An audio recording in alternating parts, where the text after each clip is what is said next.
بسم الله الرحمن الرحيم آمنت بالله وملائكته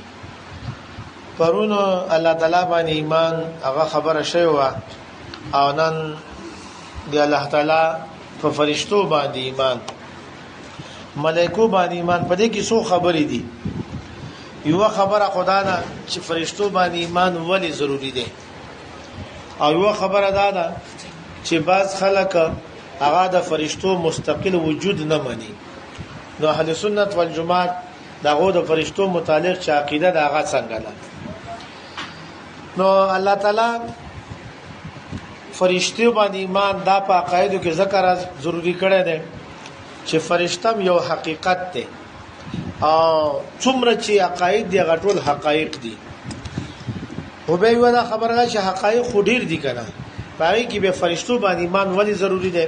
نو اصل کې خبره ده چې په ایمان کې الله تعالی هغه حقایق را جمع کړی دي چې په هغه باندې د ایمان راوړلو نه پس د انسان په ژوند باندې یو اثر مرتب کیږي نو فرشتم داسې دا چې سړی په فرشتو باندې ایمان راوړي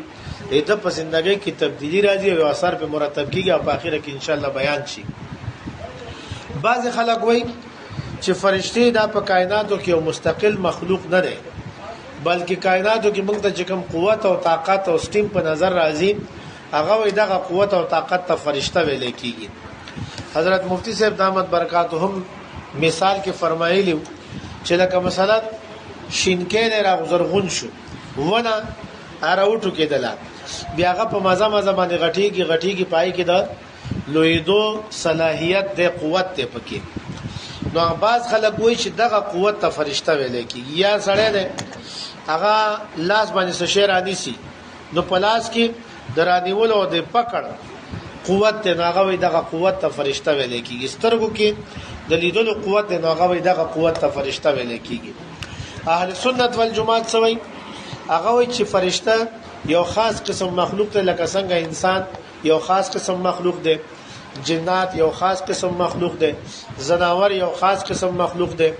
میان وغیرہ یو خاص قسم مرغه یو خاص قسم دغه رنګ فرشتي دا یو خاص قسم مخلوق دی نو حضرت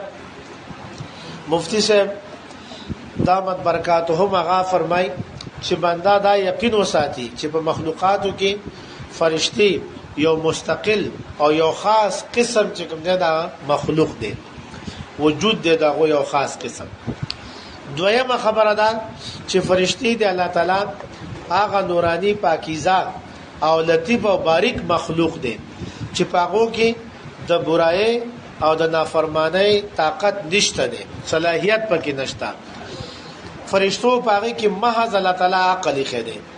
هغه کې خواهشات نشته لہذا هغه نافرمانی نشي کولای پاو کې نافرمانی صلاحیت نشته او هغه اکثر زموږ د نظر نه غایب وي نو عام طور باندې په نظر ناراض او پاغو کې مذکر او مؤنث هم نشته ولی د نسل بڑاولو ضرورت هغه ته نشته فرشتي لطیف دي لہذا اکثر په نظر ناراض او کله کله هم کته شي لکه د حضرت عمر فاروق رضی الله عنه هغه حدیث چیرې یو ملمراغه او مجمع په منځ کې لاړه نبی کریم صلی الله علیه وسلم سره کېناست او لباس داسې صفا او ټول جسم وغیرہ داسې صفا تابه چې غدیزه نه راوته خو مونږ کې چا پیژاندنه نو لکه چې بلری نه راغلی مسافر هغه بیا د ایمان متعلق او د احسان د اسلام متعلق د تصوف متعلق او دغه رنګ د قیامت او علامه قیامت متعلق ته پوښتنه کړې د نبی کریم صلی الله علیه وسلم نه او نبی کریم صلی الله علیه وسلم جوابونه ورکړي تصدیق به بیا کوو نو اخیره کې پیغمبر سمو فرمایل چې دا جبرئیل امین او تاسو دین زده کولو د پاره راغلی نو کله کله په نظر باندې ما راته هم نبی کریم صلی الله علیه وسلم هغه حضرت جبرئیل علیه السلام هغه په خپل اصل شکل صورت کې هم لیدل او د حضرت دحیه کلبی رضی الله عنه په شکل صورت کې به هم راته دریمه خبره ده چې دا ایمان او یقین وی چې فرشتو سره ذره برابر اختیار قوت نشتا او نه کېدې شي دا په خپل مرزي سره استشي کوله بلکې دا د الله تعالی حکم ګوري او د الله تعالی د حکم لاندې چلیږي مختلف ډیوټي الله تعالی ورکړي دي په کائنات کې د الله تعالی منشا ګوري او بیا دغه مطابق هغه په عمل کې راولي. خپل الله تعالی فرمای لا یعصون الله ما امرهم ويفعلون ما یؤمرون. دا فرشتي د الله تعالی نه فرمانی نه کوي او صرف هغه کار کوي چې کوم دي ته حکم شوی دی. څلورمه خبره ده چې زموږ د ایمان او یقین وي د فرشتو متعلق چې الله تعالی د کائنات د نظم چلولو د لپاره د فرشتو مختلف جماعتونه جوړ کړي دي، مختلف خدمات دغه لګولې دي او د هر یو د لپاره یو کار مقرر دی. هغه صرف هغه کې لګیدلی وي، هغه کار کوي دغه نه علاوه بل کار هغه نه کوي او په خپل کار کې معمولی سستی هم نشي کولای. بعضی فرشتي الله تعالی د انسان په حفاظت باندې لګولې دي، د انسان حفاظت کوي. دغه رنګ دوه فرشتي د انسان اعمال ریکارډ کوي، خو بد چې دی کوي هغه ریکارډ کوي. او د فرشتو ډیر جماعتونه دي او د هر جماعت د پر یو کار مقرر دی او د فرشتو تعداد د الله نه علاوه بل چاته معلوم نه دی. الله البته پای کې سو مقرر فرشتي دي، څلور فرشتي. د فرشتو تعداد دومره زیات دی چې کله د دنیا پیدا ده پاس فضا کې د بیت الله او یا زره فرشتي دا روزانه د بیت الله طواف کوي او چې کله د دنیا پیدا ده دا غورز نه شروع دی او چا چې یو ځل طواف کړ تر قیامت پورې داغه دوباره نمبر درازي. په دې کې څلور مقربي فرشتي دي. حضرت جبرائیل علیہ السلام، حضرت میکائیل علیہ السلام، حضرت عزرائیل علیہ السلام او حضرت اسرافیل علیہ السلام. حضرت جبرائیل علیہ السلام د دزمي د الله تعالی پیغمبرانو ته احکامات راوړلو، روحانيات راوړلو، وحي راوړلو. په دې باندې الله تعالی دې مقرر کړو. او حضرت میکائیل علیہ السلام الله تعالی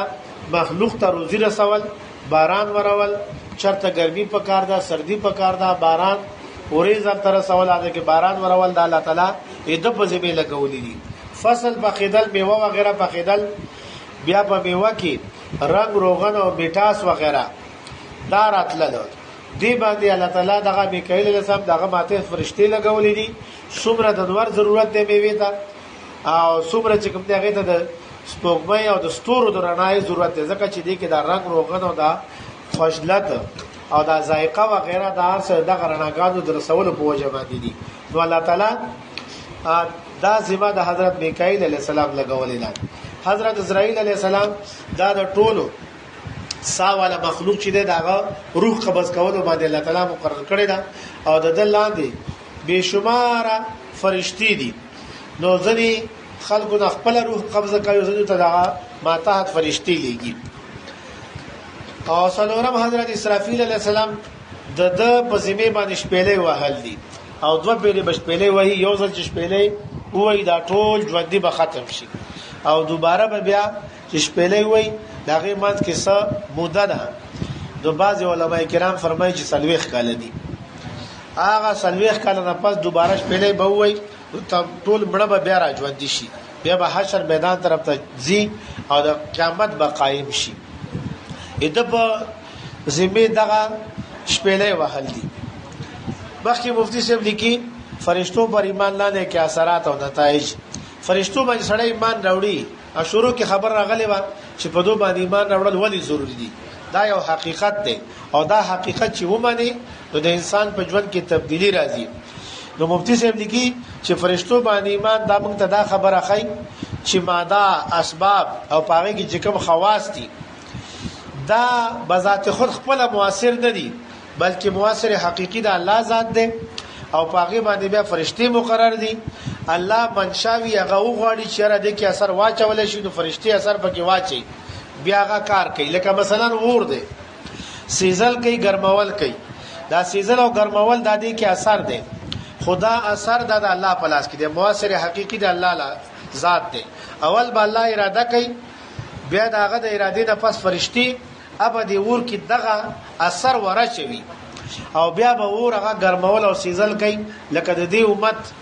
حضرت ابراهيم عليه السلام ولا واقعه خاصه مشهوره ده. خو دې امت ابو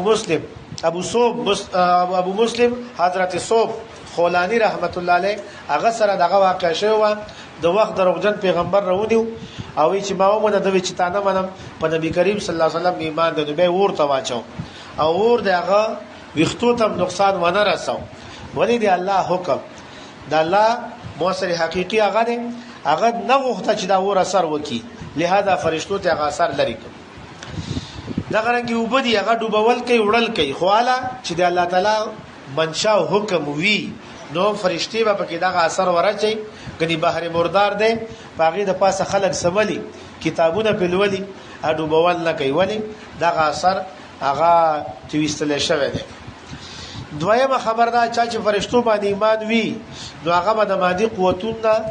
یریږي نه هغه به محض د الله د نافرمانی نه یریږي چې الله تعالی د فرمانی را نه ونه شي زکه چې د مادي قوتونه دا چلون کې په د باندې په د کې اثر شون کې هغه فرشتي دي او هغه د الله تعالی حکم ته ګوري دریمه خبره مفتی صاحب لیکلی دا چې فرشتو حضرت آدم علی السلام ته سجده کړې ده او د سجدي مطلب سو چې موږ بستا خادمان یو تبه مخدوم وي نو خادمان مخدوم ته نقصان نشي رسولای تکلیف نشي رسولای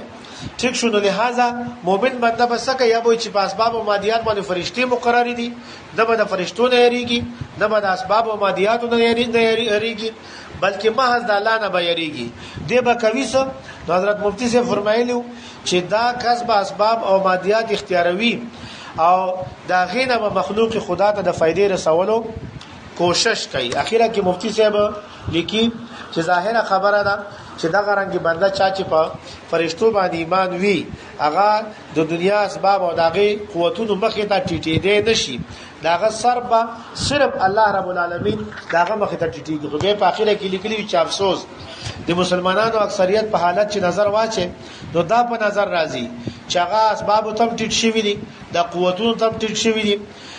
بلکې چې چا دا قوتونه او دا اسباب را جمع کړي دي کوم ملکونو هغه ملکونو ته هم ټیټ شوي دي حالانکه چې چا فرشتو باندې ایمان وی نو هغه